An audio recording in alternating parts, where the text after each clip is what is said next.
Que Dios les bendiga y les guarde, amados hermanos. Un gustazo, una alegría saludarlos. Hoy miércoles 27 de marzo. Estamos en la serie El Siervo Sufriente. Hoy es el día 23 y se titula Esperanza de Vida Eterna. Recuerden que estamos en Semana Santa, ya de lleno en la Semana Santa, es la última semana de esta serie, cuando recordamos la muerte y el sacrificio de nuestro Señor Jesús y su resurrección con poder. Yo sé que esto no es ninguna sorpresa para nadie, ¿verdad? No es un spoiler, ya sabemos el final. Sabemos que la muerte de nuestro Señor Jesucristo no es el final, resucita al tercer día.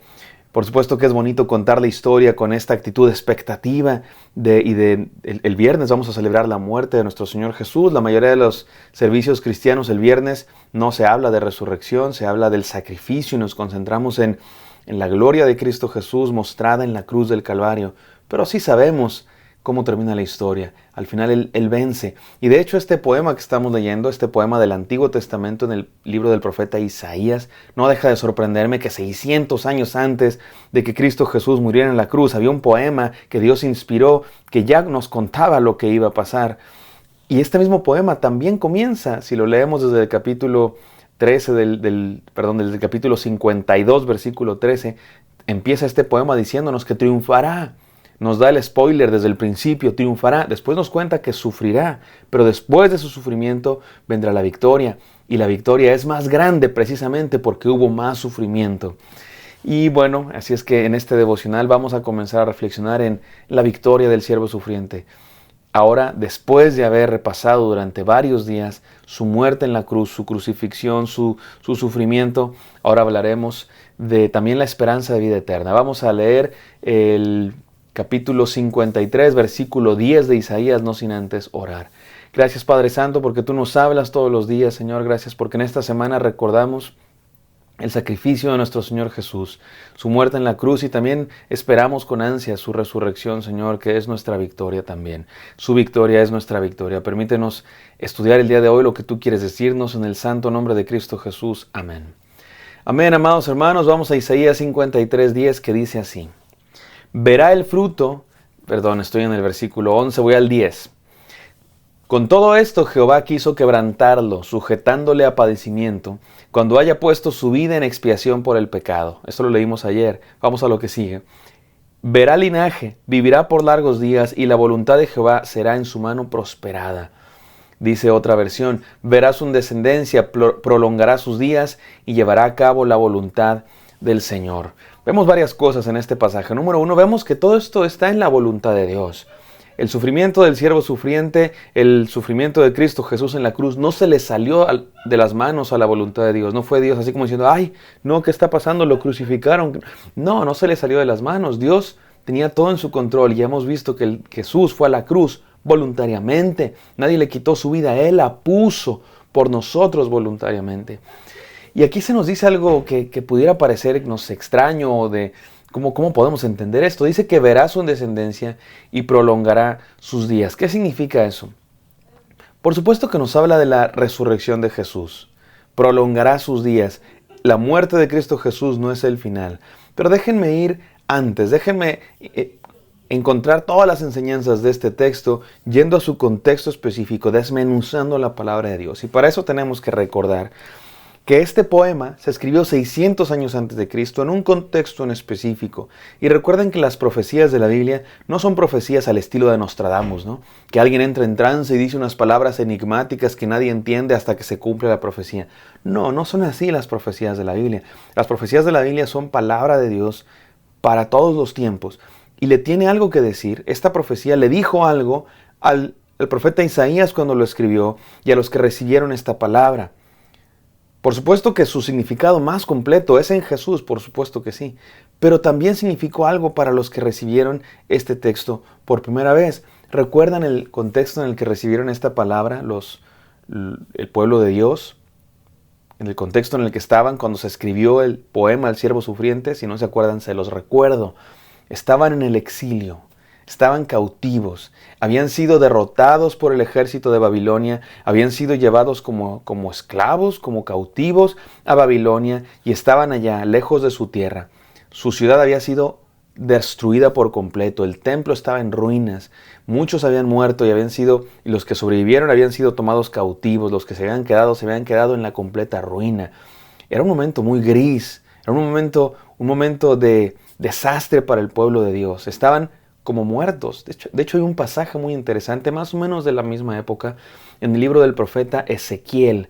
Y en el libro del profeta Ezequiel se nos cuenta que el pueblo de Dios se siente como muerto, como huesos secos. Como huesos secos. Piensa en huesos secos. Así que ya no tiene nada de vida. No es un cadáver. No, ya no tiene ni carne. Son huesos secos. Ya está completamente muerto. Y Dios les dice, yo voy a traer a vida esos huesos secos. Y el Espíritu de Dios trae otra vez carne y tendones y músculos y los cubre de piel y los levanta y luego sopla aliento en ellos. Esto es Ezequiel capítulo 37 y Dios le dice al pueblo de Israel, ¿ustedes son como ese pueblo? ¿Ustedes dicen que son como ese pueblo? ¿Se sienten muertos? Pues yo los voy a revivir, yo los voy a resucitar.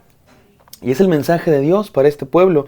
Y el mensaje del pueblo del siervo sufriente es muy similar. El siervo sufriente en el libro del profeta Isaías es ese enviado de Dios para restaurar a su pueblo, para levantarlo otra vez. Pero lo interesante, y esto sí es lo muy particular de este poema, es que Dios va a restaurar a su pueblo a partir del sufrimiento.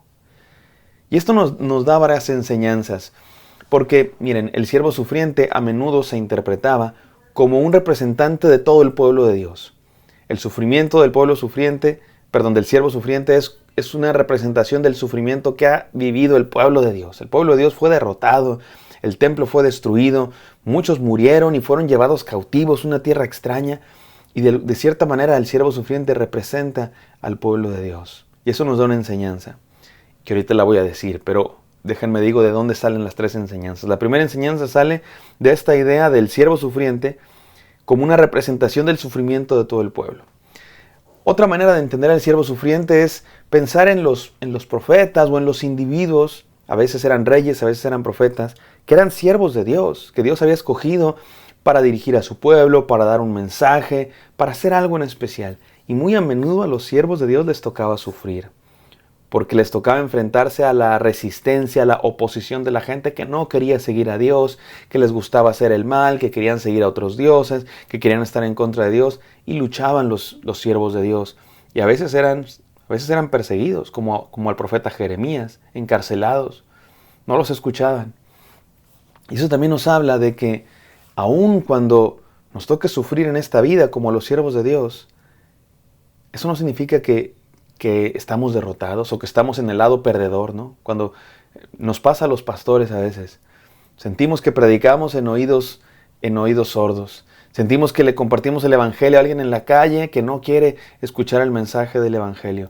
Sentimos que tratamos de discipular a jóvenes, a mujeres, a varones, a que se vuelvan a Dios, a que se arrepientan y que se entreguen a Cristo Jesús por completo, que sean fieles al Señor y que se entreguen por completo, y de pronto no todos lo hacen. Y hay una especie a veces de frustración de los siervos de Dios. Pero Dios nos dice, no mi hermano, la semilla siempre cae en buena tierra. Y aunque tú no veas los frutos, Dios continúa su mensaje. Y Dios ha mantenido a su iglesia durante 2000 años. Y Dios ha mantenido a su pueblo durante quién sabe cuántos miles de años. Y sigue, porque la iglesia de Cristo Jesús, al pueblo de Dios, nadie lo puede derrotar. Y va a seguir contra todo. Y vemos de pronto el mundo, cómo hay guerras, cómo hay ideologías, cómo hay violencia, cómo hay crimen, cómo hay inseguridad, cómo hay gobiernos corruptos, cómo hay un montón de cosas. Y decimos, ¿qué va a pasar con la iglesia en el futuro? ¿Qué va a pasar con mis hijos en el futuro? ¿Qué va a pasar con mi vida en el futuro? Dios nos dice a través del siervo sufriente, no te preocupes, aunque encuentres sufrimientos en la vida, al final triunfa el bien. Al final Dios mantiene su palabra. Y de ahí viene esta frase, verás su linaje. ¿Qué es esto de verás su linaje? Hay quienes piensan que el siervo sufriente original de la época del profeta Isaías en realidad no murió, sino que después tuvo hijos. No parece el caso, porque parece muy claro que sí murió. Más bien podemos pensar que su sufrimiento no fue en vano. Como los miles y miles y cientos de miles, quizá millones de cristianos que murieron como mártires de la fe por ser cristianos, los quemaron, los empalaron, los fusilaron, los aventaron al circo romano. Y a veces murieron, algunos murieron sin hijos quizá. pero podemos decir que también es de ellos esta promesa: verán su linaje, porque su sangre es fermento de la fe. Su sangre nos inspira a todos a seguir a Cristo Jesús. Y la iglesia creció y creció y creció, aún cuando el gobierno los quería destruir y cuando había mártires cristianos y los perseguían y los mataban. El cristianismo siguió creciendo justo por la fe de aquellos que se entregaron por Jesús. Podemos decir, vieron su linaje, vieron los frutos de su sacrificio, porque la iglesia cristiana creció al ver el ejemplo de aquellos que se entregaron por Cristo Jesús, aún hasta la muerte. Vieron su linaje. Igual los profetas. Algunos profetas les tocó sufrir mucho, pero el mensaje continuó. Prueba de ello es que sigue hasta nuestros días. Tenemos la Biblia el día de hoy por aquellos que dieron su vida por traducirla, por compartirla, por pasarla de generación a generación. Nos toca hacer el siguiente eslabón en este paso. Y esta es mi segunda enseñanza. Y la tercera enseñanza, ¿de dónde viene? Bueno, del significado más grande de este pasaje, por supuesto, la resurrección de Cristo Jesús. Cristo Jesús murió en la cruz, sí, pero al tercer día resucitó con poder, y eso lo celebraremos el domingo. Habiendo dicho esto, déjenme simplemente mencionar las tres enseñanzas. Número 1, la que viene de la idea de que el siervo sufriente es representante de todo el pueblo, nos dice lo siguiente: cuando todo está perdido, Él puede restaurar nuestra vida. Si nos sentimos como el pueblo de Dios, fracasado, perdido, cautivo, sin futuro, Dios nos dice que Él puede resucitar esos huesos muertos y puede darnos vida, mi amado hermano. Si alguna vez has sentido que todo está perdido, Él nos puede restaurar. Número 2, cuando experimentamos dolor, como los siervos de Dios, que a veces les toca encontrar oposición, que a veces los cristianos eran perseguidos, cuando experimentamos dolor, pruebas, Dios lo utiliza para hacernos crecer. Dios lo utiliza para hacernos crecer, para dar fruto. Podemos decir que eso representa ver nuestro linaje, dar fruto, crecer nosotros mismos, madurar, tener más fe, tener más entereza de carácter, tener más paciencia, tener más madurez espiritual, pero también transmitir eso a las futuras generaciones cuando vean nuestra perseverancia en la fe, aún a pesar de los problemas. Y número 3, la tercera enseñanza, que es la más grande de todas. Este texto nos habla de la resurrección de Cristo Jesús. La cruz no fue el final de la historia, resucitó y está vivo y vive para siempre. Por eso, mi hermano, cuando tenemos toda clase de miedos o temores, la resurrección de Cristo nos da esperanza para vivir esta vida sabiendo que porque Él vive, la vida vale más y más. Porque Él vive ya no hay temor. Porque Él vive podemos seguir adelante y podemos tener esperanza de vida eterna. Vamos a orar. Gracias, Señor, porque por tu resurrección tenemos esperanza de restauración, esperanza de crecimiento, esperanza de vida eterna. Te amamos, te bendecimos y te pido bendición para cada hermano escuchando este devocional. En el nombre de Cristo Jesús. Amén. Amén, queridos. Espero que esto haya sido de bendición para ustedes. Me encantaría encontrarlos el día de mañana. Bendiciones.